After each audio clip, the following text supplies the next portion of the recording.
E nós vamos falar sobre desafiando os nossos limites em Lucas, no capítulo 7, 11 até o 17. Vocês podem projetar para nós?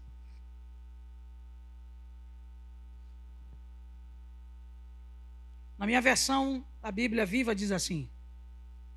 Lucas capítulo 7, versículo 11 ao 17. Diz assim: não passou muito tempo. Depois disso, Jesus foi com os seus discípulos a uma cidade chamada, sendo acompanhados pelos seus discípulos e uma grande multidão. Quando ele se aproximou do portão da cidade, estava saindo o enterro. O rapaz que havia morrido era o único filho de uma viúva, e uma grande multidão da cidade estava com ela. Quando Jesus viu, o coração dele se encheu de compaixão e disse: mulher, não chores. Diga comigo, não chores. E indo até o caixão, tocou nele, e os carregadores pararam. Jovem, Jesus disse, eu lhe digo, levante-se. Então o jovem sentou-se e começou com aqueles que estavam ao seu redor. E Jesus o entregou a sua. Todos ficaram com muito atemorizados e glorificavam a Deus, dizendo: um poderoso profeta levantou-se entre nós, e vimos a mão de Deus agindo hoje em favor de seu povo. E o 17 diz: e a notícia sobre Jesus espalhava-se pela Judeia de ponta a ponta e regiões circunvizinhas. Deixa a sua Bíblia aberta nesse capítulo, e nós vamos conjecturar algumas coisas que o Espírito Santo trouxe ao meu coração. E eu tirei como tema essa mensagem sobre desafiando os nossos limites. E nós sabemos, irmãos, que cada um de nós temos o nosso limite. Sabemos o nosso limite. E Deus mais ainda sabe como nos criou, e Ele sabe tudo de nós. Ele sabe que temos um limite. Mas o tema da história dessa mulher não começa quando ela perde o filho, mas quando ela perdeu o marido. Muita gente hoje olha para mim e diz: Rosa, mas você viaja tanto, de um lado para o outro, como é possível você viajar tanto que nem na Bandalese você fazia? Irmãos, às vezes as pessoas conhecem o teu momento, mas só Deus conhece a tua trajetória. As pessoas conhecem o seu momento de hoje ou de um ano atrás, mas da sua história só Deus e quem esteve acompanhando a sua vida conhece. E lá vem aquela mulher com a multidão, aos prantos, aos choros, porque Jesus disse: não chores. E algumas curiosidades que eu quero trazer para o nosso coração, que o Espírito Santo trouxe ao meu coração nesse texto. E a primeira coisa que me chama a atenção é que a palavra Naim é uma palavra masculina no árabe que significa calma, que significa tranquilo.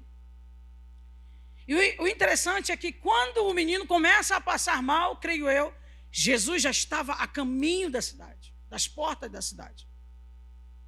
Porque exatamente no momento que aquela mulher se aproxima, Jesus chega. O interessante também é que imagine o estado emocional daquela mulher, porque é o primeiro estágio dela, sabendo que eu quero dizer para os irmãos que as portas da cidade eram o limite. Quando o esposo dela morre, ela já tinha vivenciado, segundo a história diz que, passando das portas da cidade, já não havia hipótese de ressurreição. Ali era carimbado a certidão de óbito. E aquela mulher já tinha vivido essa experiência. Imagino ela, quanto mais se aproximava, irmãos, das portas da cidade, eu creio eu que ela, dentro dela, dizia: meu Deus, de novo. Aconteceu com meu marido, e agora com meu único filho. E eu acredito que cada vez que ela aproximava das portas da cidade, tendo aquela experiência com seu marido, era frustrante. E a área emocional dela estava afetada, porque além de perder o seu esposo, depois perde o seu filho. Mas o interessante é que, irmãos, Talvez alguém não viveu essa experiência, mas essa igreja tem recebido tanto de Deus. Porque vocês têm um pastor adorador e que é um homem que se preocupa com a palavra. Mas eu descubro aqui que quando nós pensamos que vamos passar por tudo de novo, quando em algumas situações, nem sempre Jesus chega quando tudo acontece de mal. É claro que a gente sabe que em Lázaro, quando Lázaro morreu e 4 dias se passaram, e as irmãs de Lázaro disseram: Senhor, se tu estivesse aqui, Lázaro não teria morrido. E Jesus, sabendo o que ia acontecer, mas nem sempre, irmãos, Deus espera que as coisas aconteçam de mal para que a gente fique mais frustrado. E nessa situação, enquanto ela se aproximava, Jesus também vinha com a multidão. E ele se aproximava das portas da cidade. Não se preocupe. Há alturas que Deus vai permitir você passar e ter algumas perdas e algumas frustrações. Mas algumas alturas da sua vida, Deus também vai intervir, porque Ele te conhece e sabe todas as coisas. E nós sabemos que tudo contribui para o bem. E lá vem Jesus. E lá vem a mulher se aproximando. Jesus chega nas portas do tranquilo, como eu disse que a palavra Naim significa tranquilo, calma. E Jesus é a própria calma.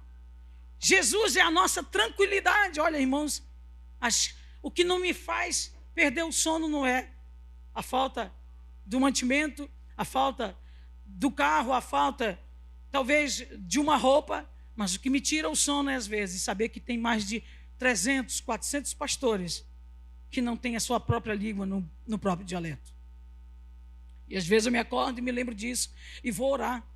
E digo: Deus, me ajuda, porque você é o dono da obra e você é o dono da igreja. Jesus chega e aproxima. E interessante aqui é que Jesus aproxima, e a lógica era aproximar de quem?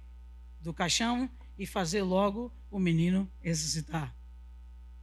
Mas incrível, Jesus vai primeiro aonde? Ele vai na mulher e disse: não chores. Não chorar por quê, irmãos? Minha mãe morreu. E eu estive na casa agora para tratar de alguns assuntos. Eu entrei no lugar onde eu estava com ela, onde ela contou segredos que talvez meu sobrinho não sabe.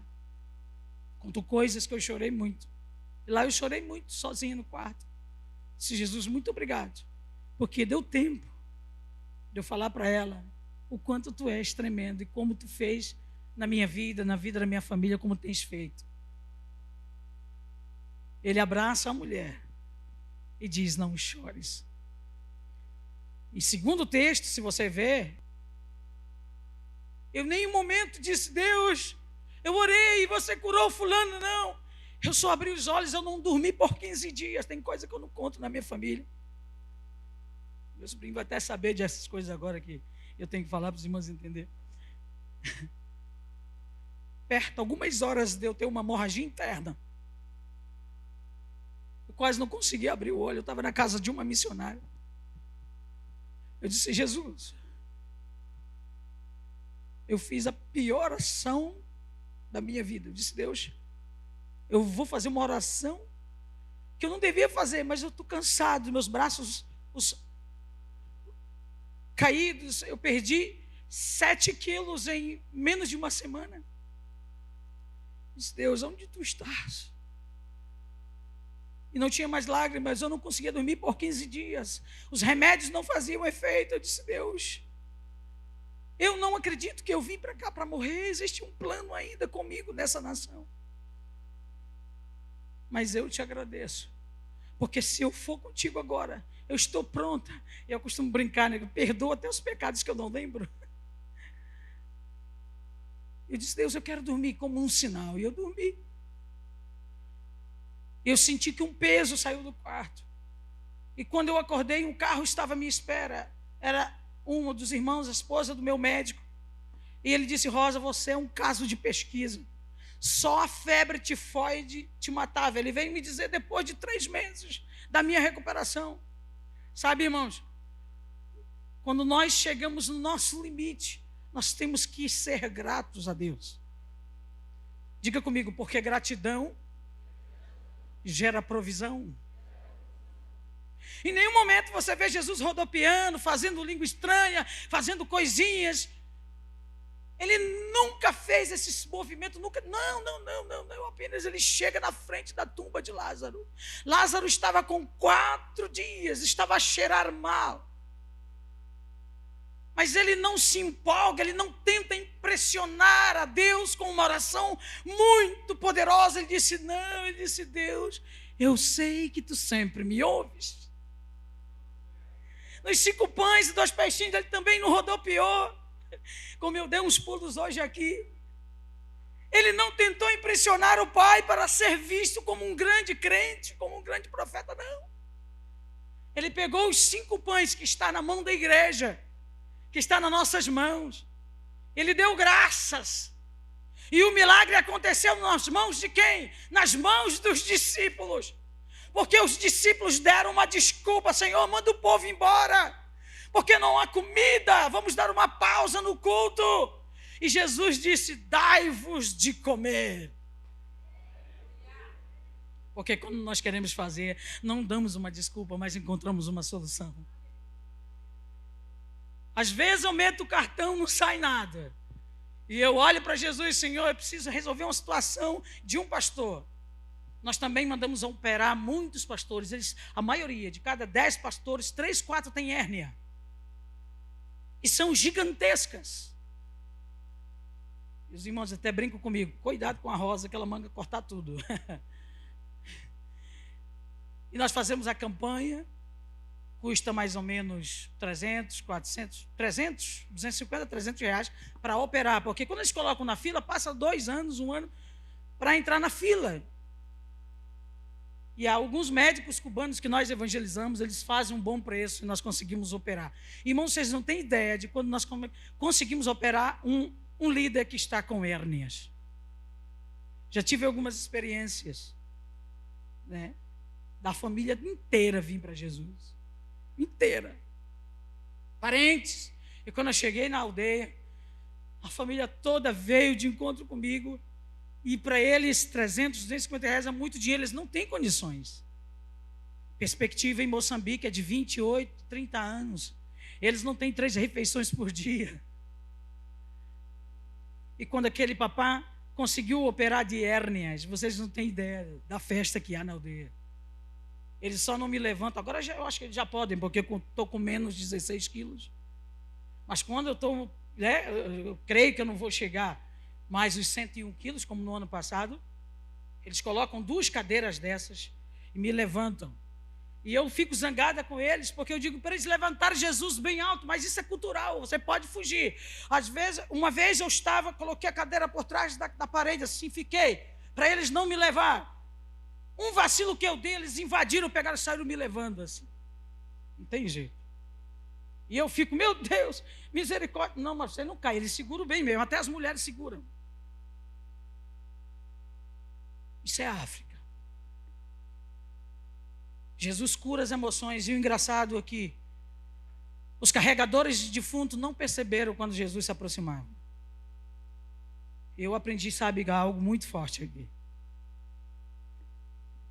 Quando ele toca no caixão, depois que ele toca, é que os carregadores pararam. Sabe o que eu aprendi aqui? Carregadores de murmuração, carregadores de mortos, carregadores de problema, carregadores de confusão, carregadores de coisas mortas, não percebe quando Jesus chega.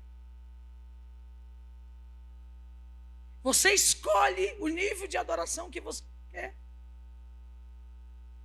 E o médico, quando eu cheguei aqui, fez as análises e disse: Rosa, você é um caso de pesquisa. Se a minha esposa fosse te buscar no outro dia, nós íamos te encontrar com uma hemorragia interna. Quem é médico aqui sabe o que é isso. Eles iam me encontrar com tudo estourado.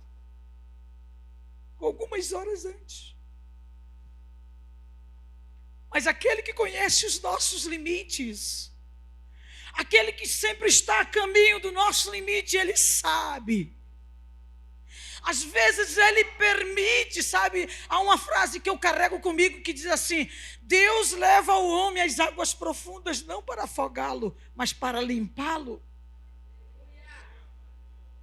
E sabe, o único povo que consegue, eu consigo ainda 1 minuto e pouco embaixo d'água. Quem quiser pode disputar comigo lá. Se calhar eu vou lá na piscina, né? Mas o único povo que consegue respirar embaixo d'água é o povo de Deus.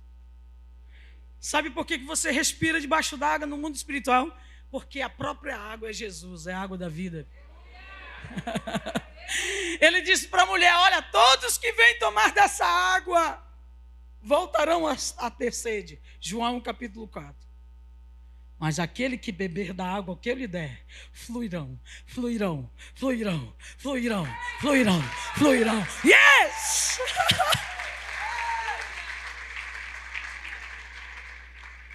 Fluirão rios de água viva.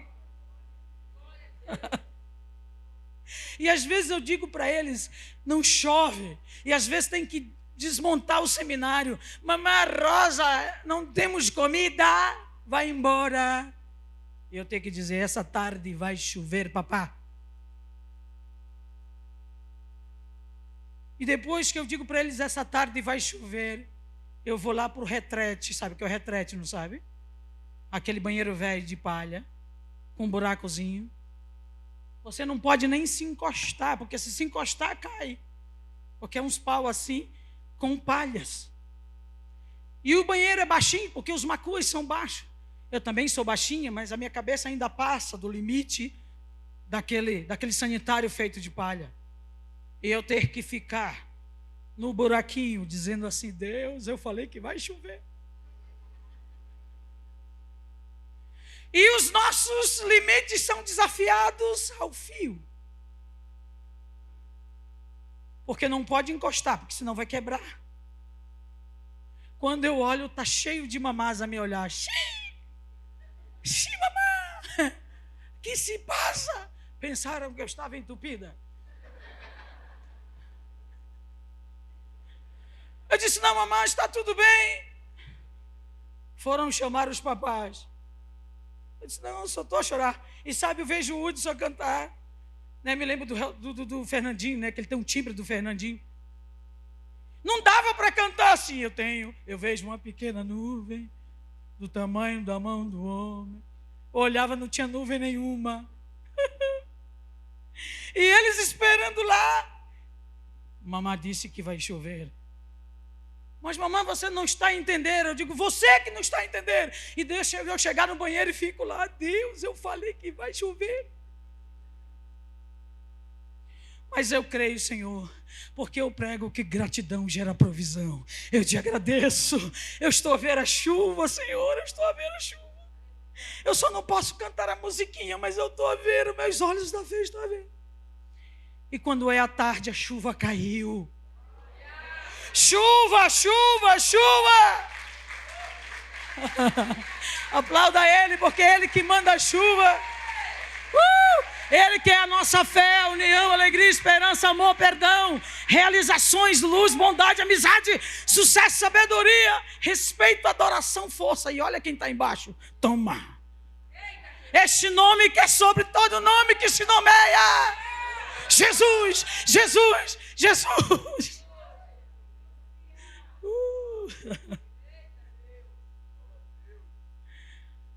Ele conhece o teu limite. Cuidado com o que você carrega. Carregadores de coisas mortas não percebem quando Jesus se aproxima. E o engraçado é que ele pega o menino, e a lógica era: todo carregador de caixão fica preocupado com todo o movimento, é ou não é? Mas a lógica, eu acredito que eles se preocuparam para que pegasse o menino. Mas Jesus entregou o menino para quem? Para sua mãe. Porque os carregadores de problemas, de murmuração e de coisas mortas não têm direito de receber aquilo que está nas mãos de Jesus. Porque quem não serve, não serve. Quem não adora, não recebe a resposta divina. E a misericórdia de Deus é tão grande que Ele ainda manda o sol para que brilhe sobre os justos e os injustos. E quando Ele entrega o menino para a sua mãe, as pessoas que estavam ao redor disseram, todos ficaram com muito temor. 16. E glorificavam a quem? E glorificavam a Deus, dizendo, um poderoso profeta se levantou entre nós. Grupo de louvor, por favor, pode vir. E a mão de Deus agindo hoje em favor do seu povo. 17, que é a chave. E a notícia sobre Jesus se espalhava pela Judeia, de ponta a ponta, e regiões circunvizinhas. Diga comigo, de ponta a ponta. E a notícia sobre quem, irmãos? Sobre Jesus. Vamos checar de pé.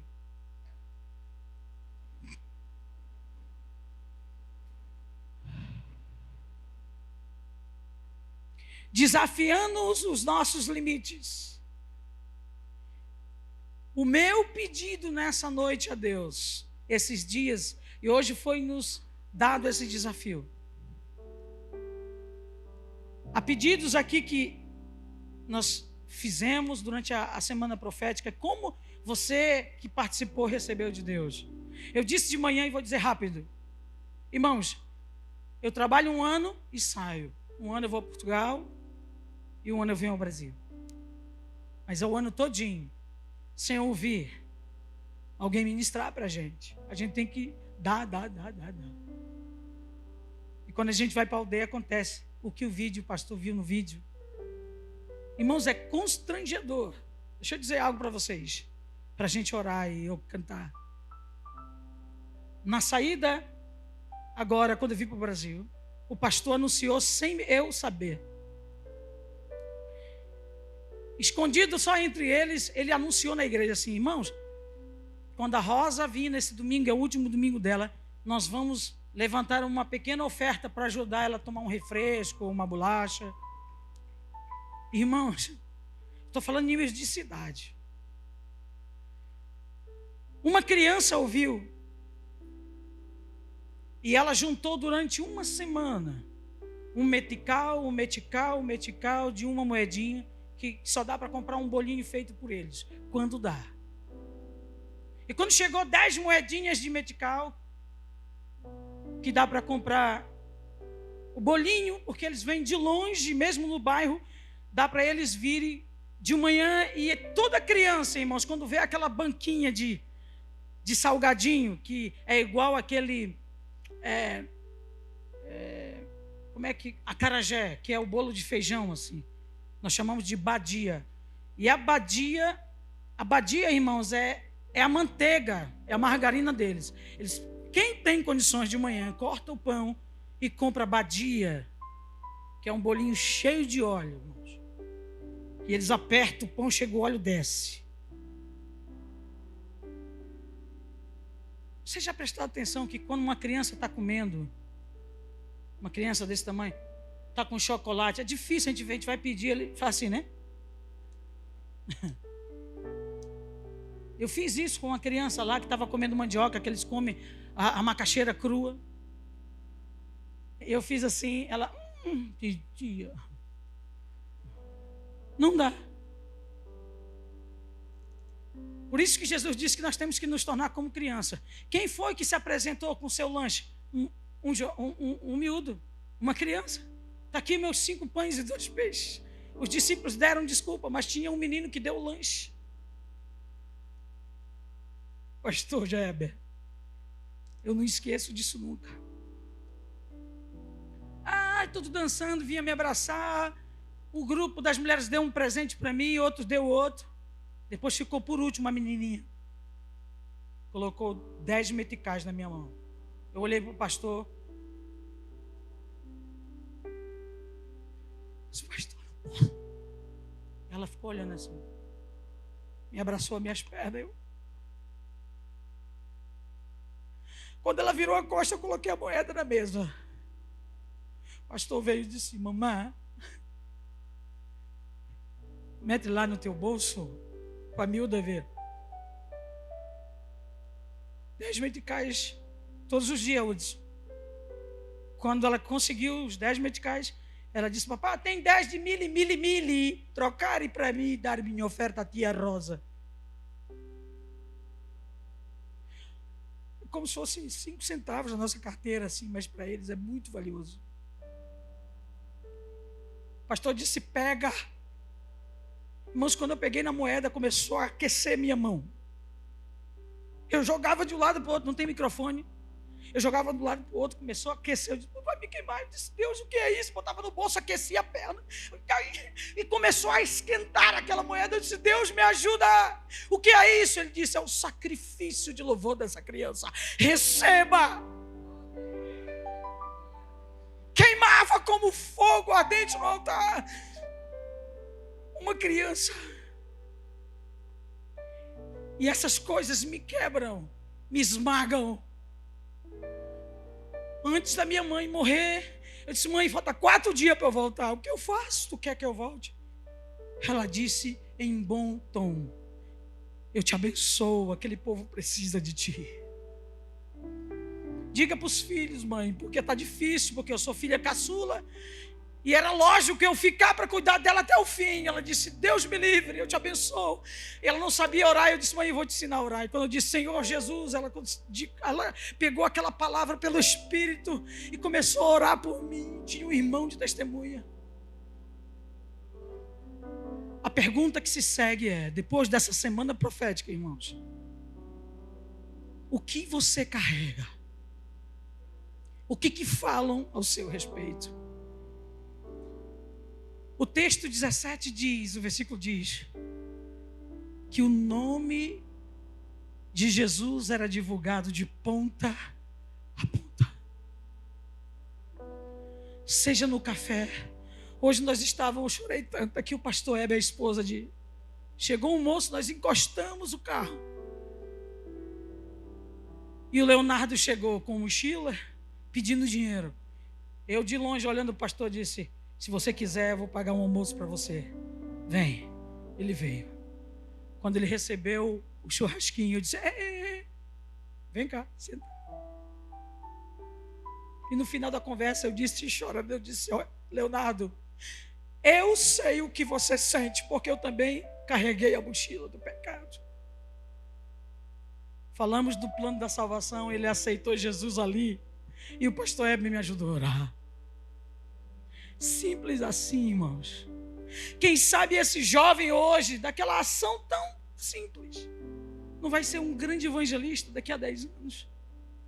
Quantos crê disso? 20 anos atrás eu estava aí, junto com o Jurandir do seu teclado, fazendo sucesso, tomando cachaça, caía no chão. Aqui minha família sabe. Minha sobrinha está aqui. Eu contei aqui. No dia que ela caiu bêbada no quarto, a minha mãe já não queria saber, ninguém queria saber dela. Eu disse: espírito do alcoolismo, eu te ordeno, sai. E ela desmaiou, caiu, eu fiquei lá sentada até ela acordar. Está aqui servindo a Deus. Adore a Ele. Essa é a igreja de Deus.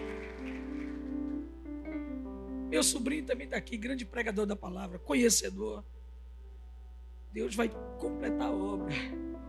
Estou feliz porque ele está aqui. O que as pessoas têm dito ao seu respeito? A notícia de Jesus. Aproveite o Natal agora, por favor. O juiz vai estar no Natal, não importa, fala.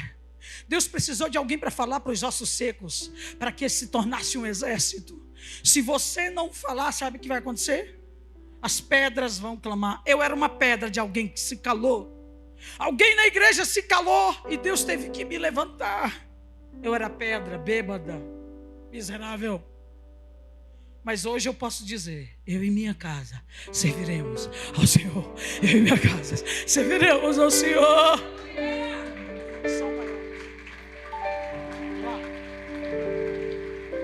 Através de mim, Jesus clareia pode cantar, é uma frase poderosa. Através de mim, Jesus clareia. Vou levar a minha luz, eu carrego a luz de Deus. Através de mim, Jesus clareia. Vamos cantar junto? Através de mim, Jesus clareia. Através de mim, Jesus clareia. Faça essa oração. Vou brilhar a minha luz, eu carrego a luz de Deus. Através de quem? Jesus clareia. Onde está uma pessoa que veio nessa noite? Eu gostaria que você saísse do seu lugar e entrasse esse ano, esse Natal, com Jesus no coração. Se você deseja dar esse passo de fé, eu te convido nessa noite. Venha, eu quero te abraçar, eu quero chorar com você. Sabe por quê? Porque Deus conhece o teu limite. Deus sabe onde você entrou essa semana. Deus sabe o que você fez durante esses anos todos. Mas Ele chama você. Ele te chama, volte, meu filho. Ele te chama, venha para os meus braços. Se tiver alguém que veio nesse culto, venha correndo aos braços do Pai, porque Ele te chama. Se não tiver alguém, eu aproveito e peço ao pastor Heber para subir, para me ajudar e ministrar aquilo que está no seu coração. Projeta o nosso endereço eletrônico, bate a foto, fale conosco, acesse o WhatsApp, está aí, bate a foto, fale conosco. Nós precisamos levar essas Bíblias. Chegou uma senhora aqui, meu Deus. Através de mim, Jesus clareia. Estou esperando você. Através de nós, venha. Jesus clareia. Olha o Espírito Santo trabalhando, o Espírito das missões. Através de nós, Jesus clareia. A vida de Deus chegando na vida, nos corações. Vou brilhar a mim e a luz, eu carrego a luz de Deus. Através de nós, Jesus. Espírito Santo, vem, vem, vem. Através de nós, Jesus clareia, Senhor. Através de nós, Jesus clareia. Vou brilhar a minha luz, eu carrego a luz de Deus. Através de nós, Jesus